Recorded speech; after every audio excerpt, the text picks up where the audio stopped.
Ça n'arrive qu'aux autres. Et aujourd'hui, c'était moi. S'il y avait un titre à donner à cette histoire, ce serait, je pense, merci pour les roses, merci pour les épines. Je recommence parce que mon épine, il est parti en voyage. Il est à Majorque. Merci pour les roses, merci pour les épines. Bonjour, je m'appelle Célia, j'ai 27 ans et aujourd'hui je vais vous raconter ce qui m'est arrivé. Je viens d'un petit village où il y a beaucoup de fêtes et on fait beaucoup d'activités entre nous avec un comité de village. On a beaucoup de choses organisées, surtout en été. On fait des fêtes dans les villages d'à côté, ils viennent faire la fête chez nous, c'est vraiment très familial, c'est vraiment très chouette. Et en août l'année passée, août 2024, j'ai été à une fête d'un petit village à côté de chez moi avec mon comité. Tout se passait super bien, on a beaucoup rigolé, on a bu un petit verre quand même. Vers fin de la soirée, plus ou moins, j'ai rencontré un garçon. J'étais célibataire à l'époque, donc voilà, j'étais ouverte à de nouvelles rencontres et voilà, j'adore voir de nouvelles personnes, donc c'était parfait. Je rencontre donc ce garçon, tout se passe bien, on passe vraiment une très très bonne soirée, on discute beaucoup.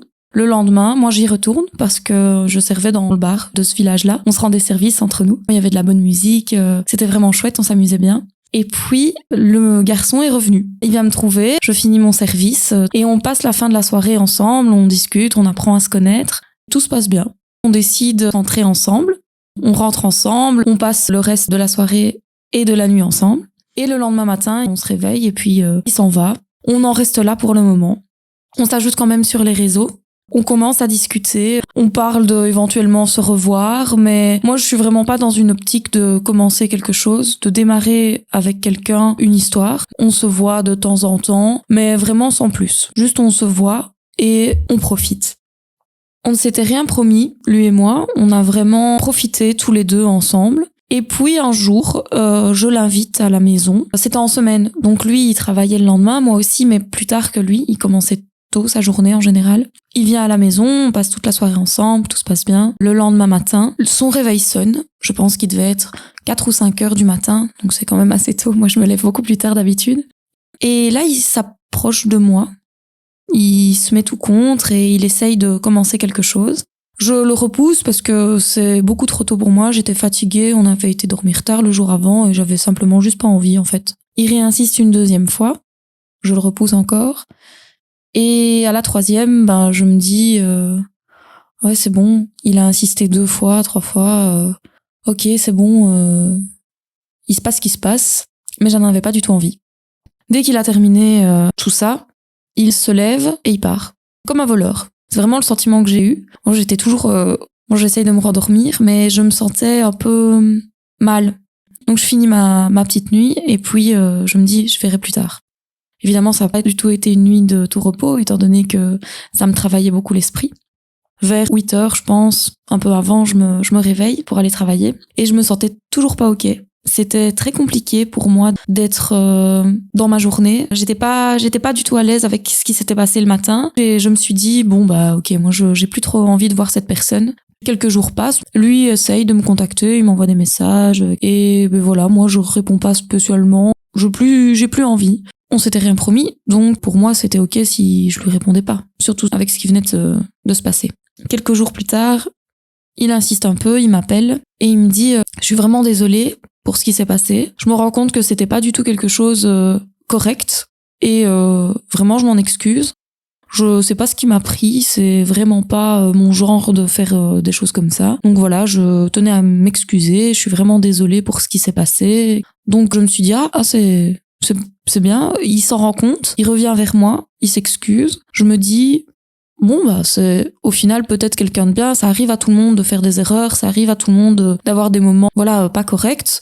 Donc je suis très indulgente avec les gens en général, je pardonne vite beaucoup de choses. Donc je me suis dit, là, le fait qu'il s'en rend compte lui-même, qu'il revienne vers moi pour s'excuser, je me suis dit, ok, j'accepte les excuses, on continue à se parler, il y a pas de problème. Donc on continue un petit peu, à parler de temps en temps, se voir de temps en temps. J'avais une semaine de vacances prévue en octobre. Premier voyage seul, ça allait être une expérience pour moi. Et je me rends compte en préparant mes petites affaires qu'il me manque un short. J'avais déjà pas beaucoup de shorts. J'en ai 2, je pense. Et il m'en manquait un, donc pour partir une semaine, un seul short au soleil, ça va faire un peu short, un peu court. Donc je me rends compte qu'en fait, je l'ai oublié dans la voiture de ce garçon. Je lui envoie un message en lui demandant s'il peut m'apporter mon short, parce que voilà, j'en ai besoin. Il me dit oui, pas de souci. Quand est-ce que tu veux?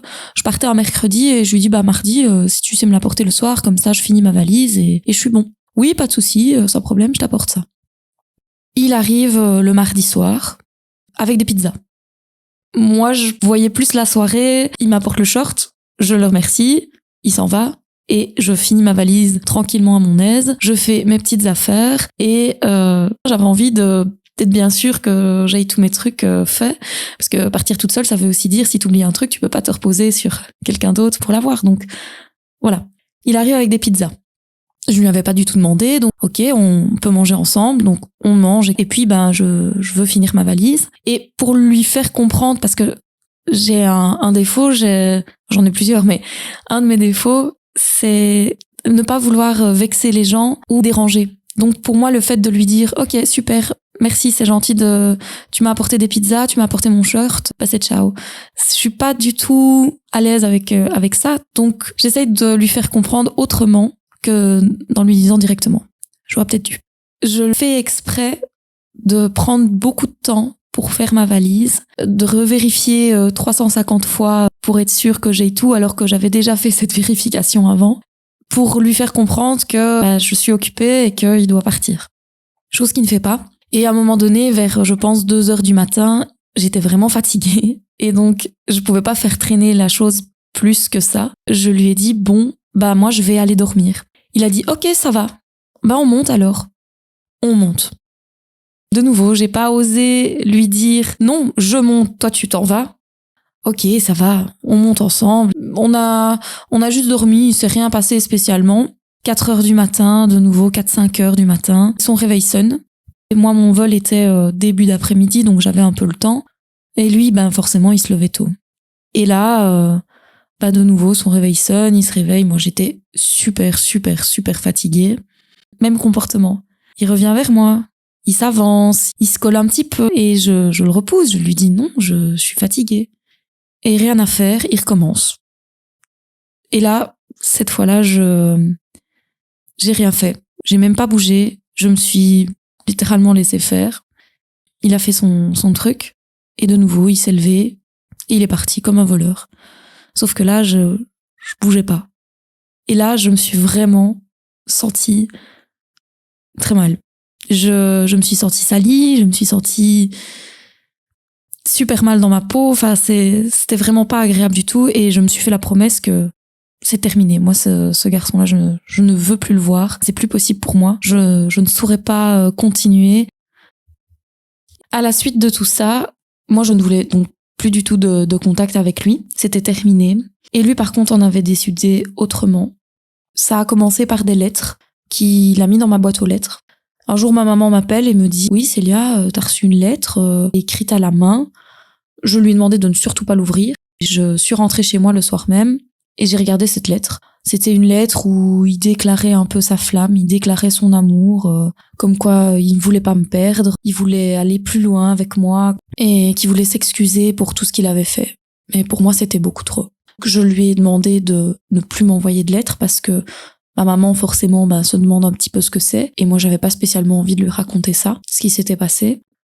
Il ne m'a plus mis de lettres dans ma boîte aux lettres. Par contre, à chaque fois que je rentrais chez moi, il faut savoir que je bouge beaucoup. J'ai une vie ultra active, je suis quasiment pas chez moi. Je bouge tout le temps. Le peu de fois où je suis chez ma maman, c'est peut-être 1 ou 2, voire 3 fois la semaine. Et puis après le reste, je suis en vadrouille, je suis chez mon papa, je suis chez mes amis. C'est vraiment très aléatoire. Et il faut savoir qu'à chaque fois, mais à chaque fois que j'étais chez ma maman, à chaque fois le lendemain, j'avais un mot sur ma voiture.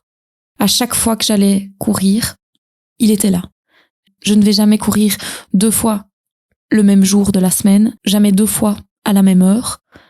Et pourtant, à chaque fois, il était là. Et à chaque fois, il me voyait, il m'arrêtait. J'essayais de l'éviter, j'essayais de repartir, mais quand une voiture arrive, se gare devant vous, il n'y a pas grand-chose à faire à part faire demi-tour. Sauf qu'il sortait de sa voiture et il me forçait à lui parler. Ça a duré comme ça, donc de octobre à décembre, plus ou moins. Et c'était vraiment très pesant parce que à chaque fois que je sortais de chez moi, j'avais peur de le croiser. À chaque fois que je faisais quelque chose, je me suis même dit, c'est pas possible, il a mis un traceur sur ma voiture ou quelque chose comme ça, parce que c'était vraiment à chaque fois. Il n'y avait pas de traceur, je pense simplement que, comme il habite à côté, il tournait tellement dans le village pour espérer me croiser tous les jours, que forcément, il tombait bien un jour où moi j'étais là. Un matin, je pars pour aller travailler et sur ma voiture, je vois des papiers. Je regarde, je les prends, je rentre dans ma voiture parce qu'il faisait froid et là, je vois des mots. Si un grain de sable représente l'amour, l'étendue du Sahara ne suffit pas à te montrer combien je t'aime.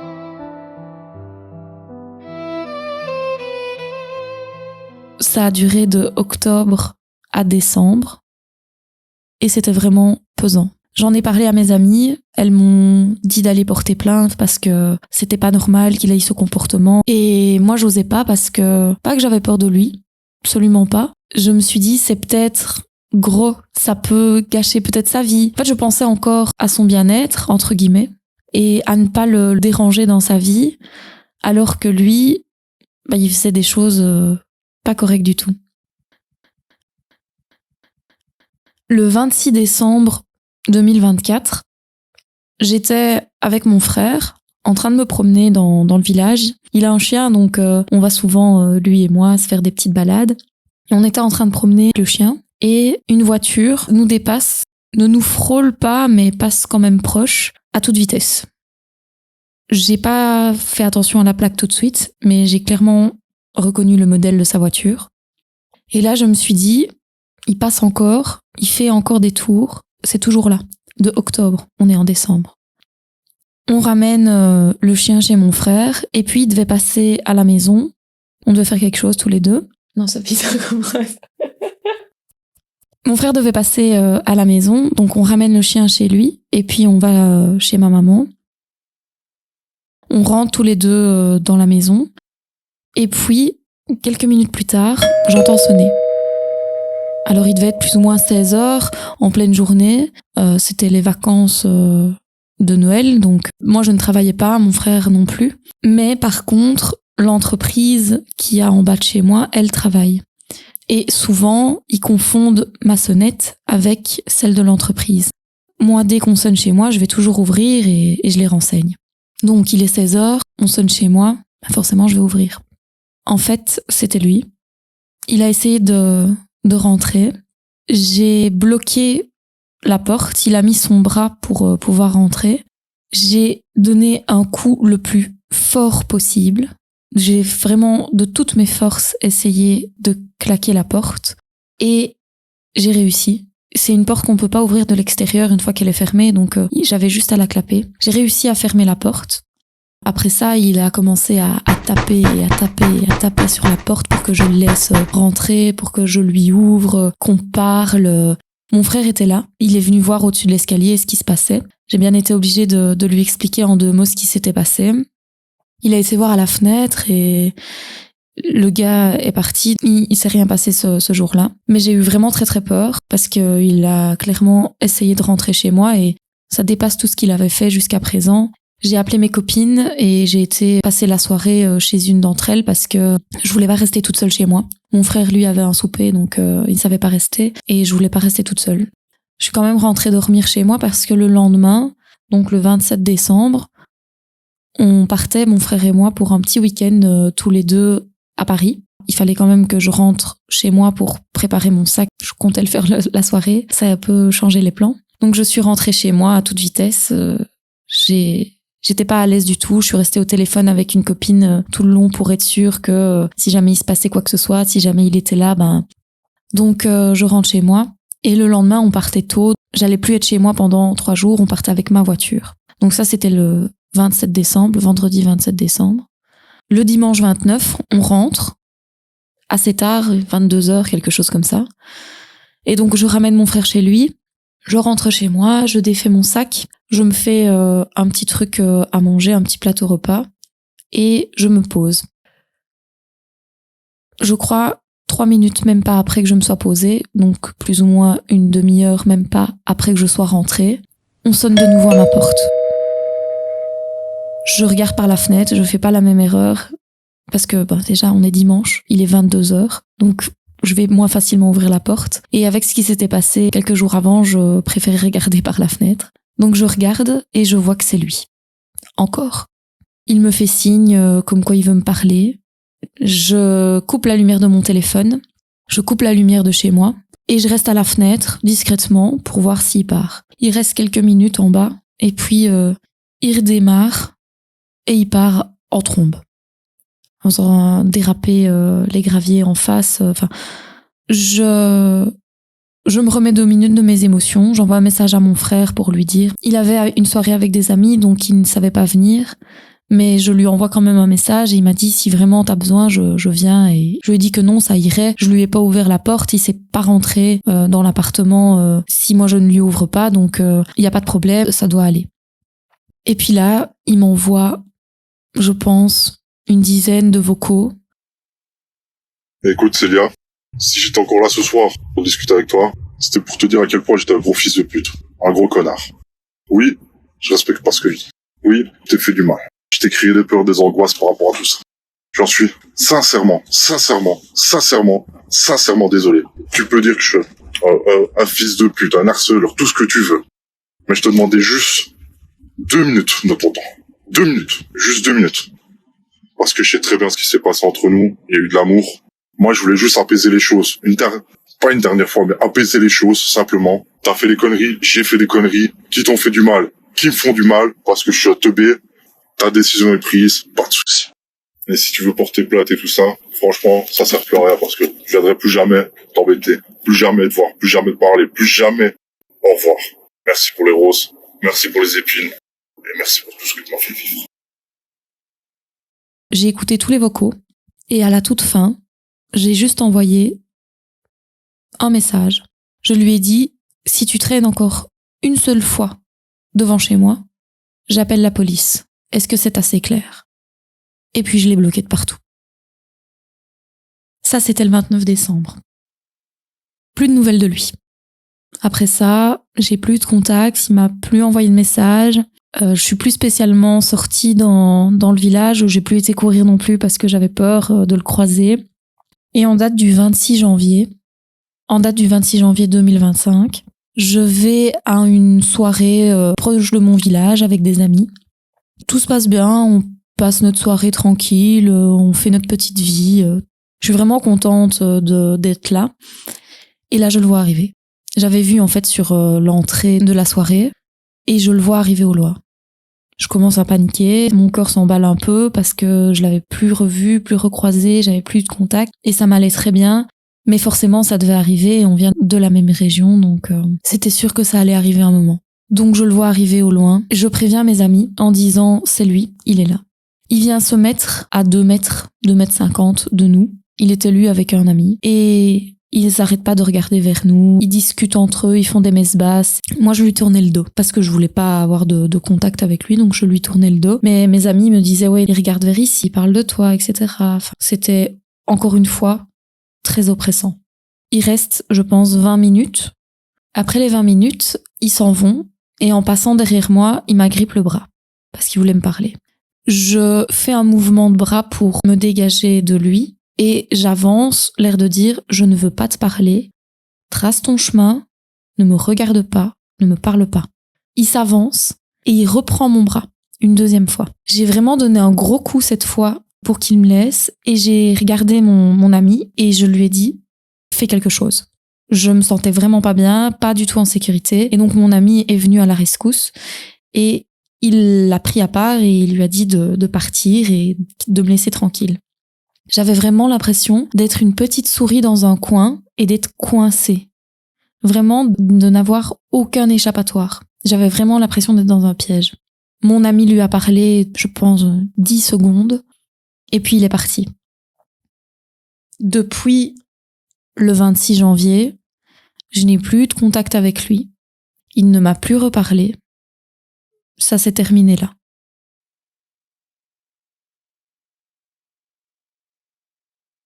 À l'heure d'aujourd'hui, je n'attends plus de nouvelles de lui. Je voulais qu'il sorte de ma vie, c'est ce qu'il a fait. Maintenant, ici on arrive dans la saison d'été. Qui dit saison d'été dit fête de village. Et qui dit fête de village, forcément, dit chance de le croiser. Donc j'appréhende un petit peu, mais je reste confiante et je me dis que, étant entourée de mes amis, il pourra rien se passer. Donc on verra un petit peu comment ça va se passer et peut-être qu'on se retrouvera pour un épisode 2.